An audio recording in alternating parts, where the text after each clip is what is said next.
very beginning, we see in the Torah times when God gives commandments to Adam, to Noah, to Abraham, and the other patriarchs. But for the first time in this week's Parsha, Parshat Bo, we see God, through Moses, instructing the Jewish people as a collective entity. And among the numerous mitzvot in this week's Parsha, we find the first 2 of 4 references in the Torah to Tefillin. As it says in chapter 13, "V'haya lecha le'ot al yadcha u'lezikaron bein einecha," that these words, the words that God is commanding Moses, should be a sign on your arm and a remembrance between your eyes. But nowhere in the 4 places in the Torah that mention Tefillin does it ever describe how we are to accomplish the sign on our arms and the remembrance between our eyes. Our tradition settled on the tefillin that you see me wearing now, 2 cubic leather boxes bound to the body with straps. The tefillin shel yad, the tefillin on the arm, is a single box. The tefillin shel rosh has 4 subcompartments, and each box contains the 4 Torah passages dealing with the tefillin. In the arm, they're written together on a single scroll. In the tefillin shel rosh, on the head, each is written on a separate scroll and put into separate compartments.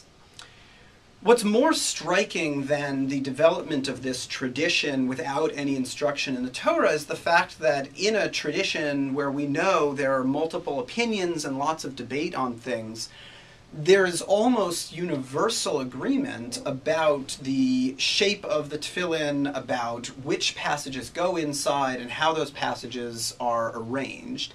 And in fact, recent discoveries in the Dead Sea caves have shown that through the tefillin that they've found, both the boxes and the scrolls, that the design and construction of tefillin today is virtually the same as it was more than 2,000 years ago during the time of the Second Temple.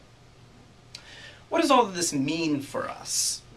A few weeks ago, after Morning Minyan, one of the women in attendance shared an insight into the significance of how consistent and how rigidly uniform the design of our tefillin is.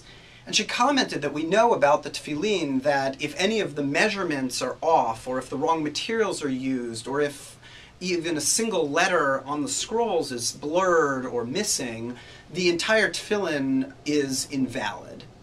The only thing, she said, that is left up to the individual that can't be prescribed but has to be set according to individual tastes is the tightness of the straps as you're wrapping them on your arm. If you wrap them too tight, you'll cut off the circulation, you'll hurt yourself. And if you wrap them too loosely, the tefillin will fall off of your arm completely. And she said that the same is true for our approach to observance of mitzvot.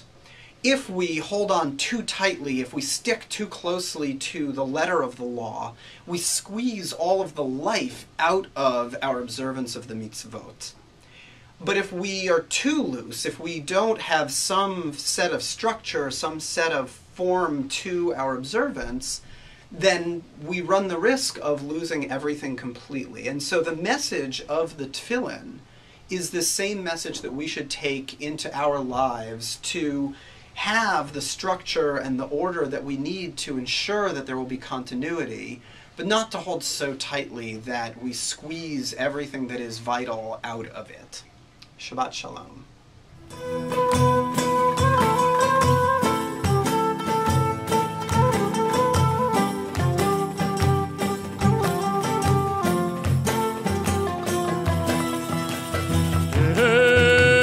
שיר המעלות בשוב עמונה יציב